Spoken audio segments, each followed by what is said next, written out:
Okay, so now I'm going to show you the colors I use for pretty much all my paintings. Sometimes the job requires a specific color and then I'll get that. But as far as the portraits, this is what I use. So we've got transparent black, black, white, Rita gray, chocolate brown, bean brown, and then Tana brown. In between the two, there's a color I get for the lips. I've used this in the past. It works okay. Or red and pink, it works okay as well. But the one I prefer is oak brown. This is, I find, a really good color for lips. Montana Gold has a color called Lip, and that's also a very good shade. But I find oak brown works perfectly in this brand, in this MTN 94. Then we've got, so at the moment this is Dingo, but actually I swap between Dingo and Tana, but I prefer Tana. I think it's a better color for skin. And this is Jema Brown. What's interesting is, okay, apart from the oak brown, which I don't have here, I'm sorry, I forgot to bring it. These are the 4 colors that I use for the skin complexions of everybody. I paint all types of complexions because I really like the different colors that you get in different portraits. I find it quite fascinating. And I also find it quite fascinating that it's exactly the same colors in all my portraits. Sometimes you'll see a picture that you like online and maybe they'll have a blue color to the side or a bit of pink or whatever. So it's not like, if you see my skin complexion, you would say it's kind of in between this. But if I was to paint my hand, for example, like these dark bits would be this, or maybe this, or maybe even black. And then the nails would be this color or gray or a bit of pink. Like, it's not, you are not one color, basically. You're a multitude of color, because otherwise the painting will be quite flat. Same as if you paint a car. It's not just, I've got an example that I just want to show you. That's not just one shade of orange, and I'll show you that in a minute. So whenever you're painting, say portraits, for example, or actually everything that you're painting, you're going to have different shades, different layers. And what I like to do, especially with portrait, is to limit the amount of colors. When I started painting, I used to use way more colors, but then it gets really confusing, because all your cans are on the floor, you're painting, you grab one, you don't know which one it is, which one it was, and it just slows you down and doesn't work as well as it could. So I found having 2 medium colors and then a dark and a light, that works perfectly, as well as a very dark and a very light color. This worked great. A transparent black will be a great in between if you need a slightly darker red or slightly darker green. That'll work perfectly. I stay away from transparent white because I don't think it works that great. Some people love it. I don't love it so much. The problem as well is if you got transparent black and transparent white and you use the two, it's very easy to overdo it, and then you forget, and before you know it, the saturation has gone down massively in your portrait or whatever you're painting. So having one is fine. So I would suggest either have transparent white or transparent black, but don't have both. Otherwise you get complacent, and before you know it, you're doing a black and white portrait. Having a medium gray is really good. I love gray, and I love to paint like a concrete cement sort of background in my paintings with drips and everything. So I'm always going to like gray anyway. But I find Rita gray is a nice, pleasant, concrete lookalike. This brand has another one called Pearl. I find it's a little bit too blue and a little bit too dark. And then you got Wolf, or London, which is really gray. It's not really for me. I find this is a great color for doing the eyes, doing the nails, doing the teeth. It's so important to have these colors like an off-white, and it's not quite white, like the white of the eyes. You can use this, make it slightly darker by using transparent black, especially when you're doing the teeth. And as the teeth go round to the side, they get darker. Like if somebody smiles, the teeth at the side look darker. And if you look at the eyes, the outside of the eyes and above the eyes is a little bit darker. So having some type of off-white works perfectly. In the same way, having something that's not quite black but almost works perfectly, because you can use it, like say with the eyebrows, for example, and then you use it with the black, and then you have two different tones, and it creates so much depth.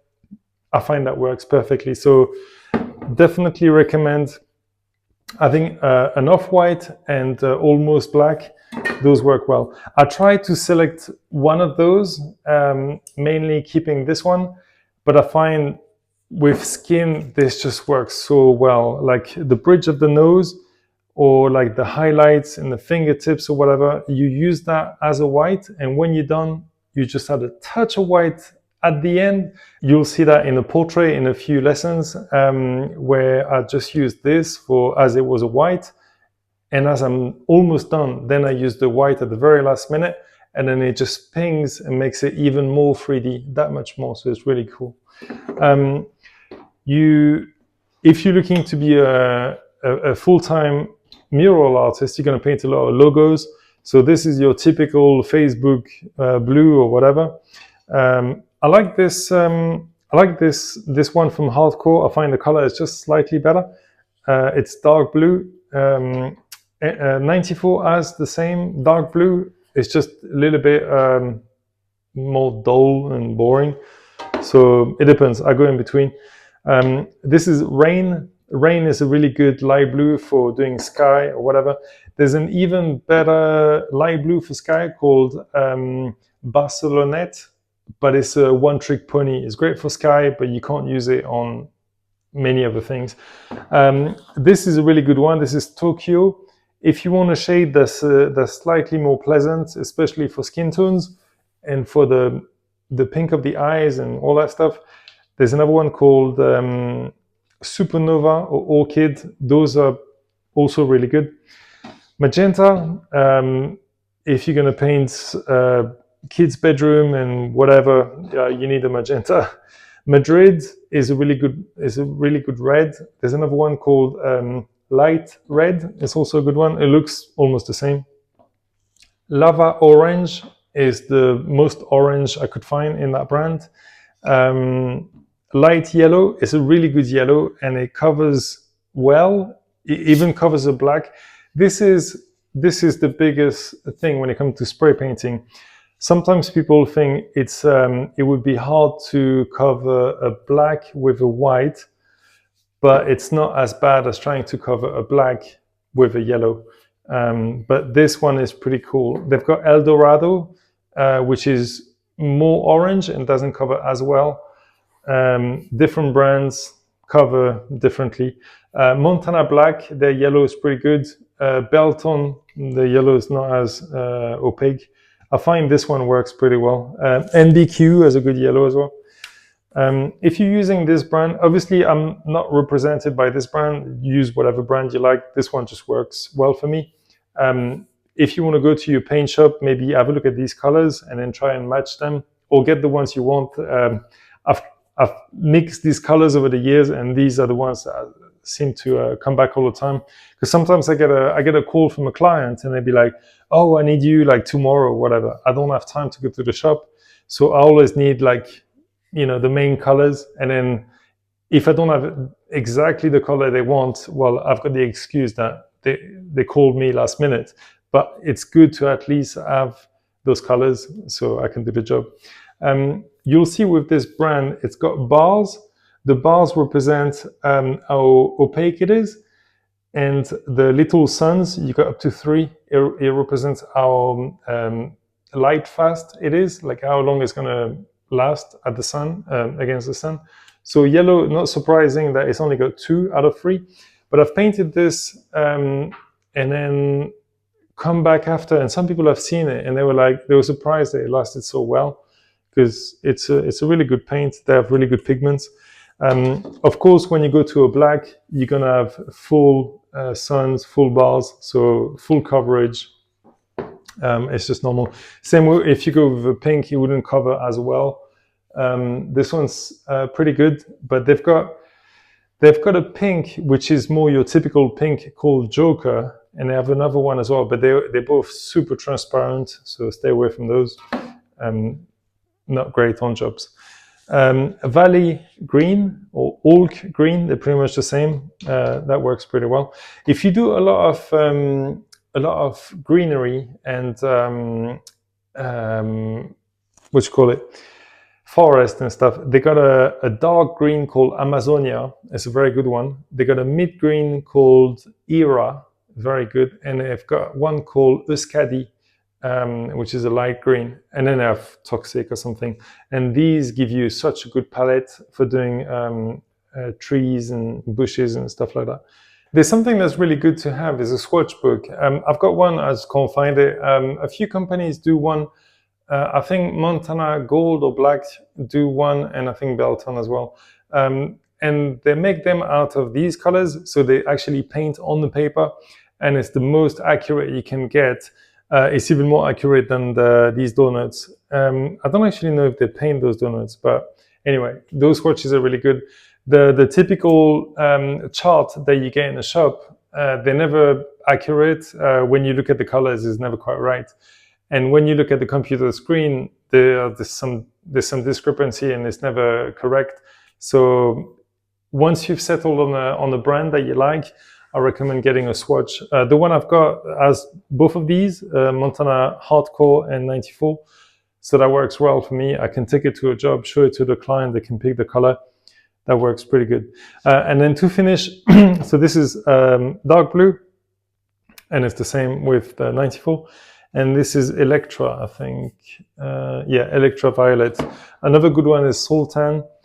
That works well. And if you want one in between these two, there's one called Europe, and there's also I can't remember the other one, but yeah, Europe is in between.